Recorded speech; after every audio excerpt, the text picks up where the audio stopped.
Hey, it is Chris. It is June the 10th, and there has been a political earthquake in Europe. Now, you say, Chris, you don't usually talk about Europe. And I say, you're right. I don't usually talk about Europe, except when it's a ginormo story like this one. So let's go through the facts first. And I want to tell you what it means in Europe and then what it means in America. Okay, because it means something in all those places. All right. So the European Union holds elections every 5 years. It happened over the last 3 days.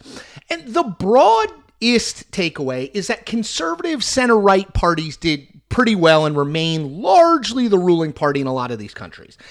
But to me, the most important story is the fact that the far right, I'll call it, for lack of a better word, national populists, did extremely well, particularly in two pillars of the EU, France and Germany. So in France, the party led by Marine Le Pen, who is a far-right national populist, talking about limiting immigration, rolling back LGBTQ rights, woke policies, all that sort of stuff, got double the amount of votes that French President Emmanuel Macron's party got. Double.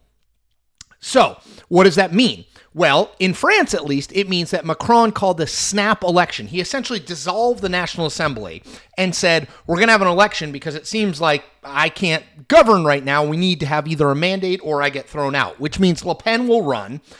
This is at the end of June and then early July.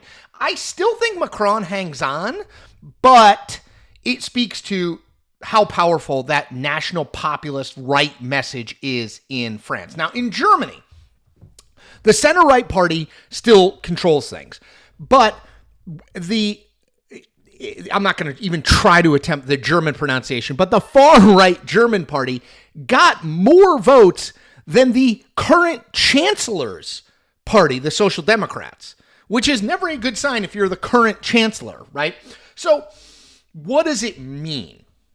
Well, I think what it means broadly in Europe first, and this is true, I think, generally speaking in the U.S. too, but I'll get into that in a second.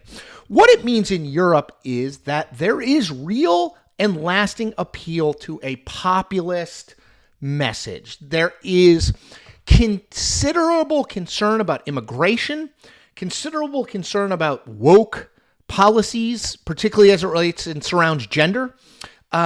There is a desire to make fill-in-the-blank country great again. This idea that we need to look after our own, maybe be a little bit more isolationist in terms of foreign policy. That is a powerful message. Now, I will note, it is not a majority message in those countries. These are coalition countries, right? Oftentimes, a party doesn't have a true majority, but they have to work into cobble into a governing coalition. So it is not as though Marine Le Pen's party got 51% of the vote. It didn't. And it's not as though the far-right party in Germany got 51% of the vote. It didn't even come close to getting that.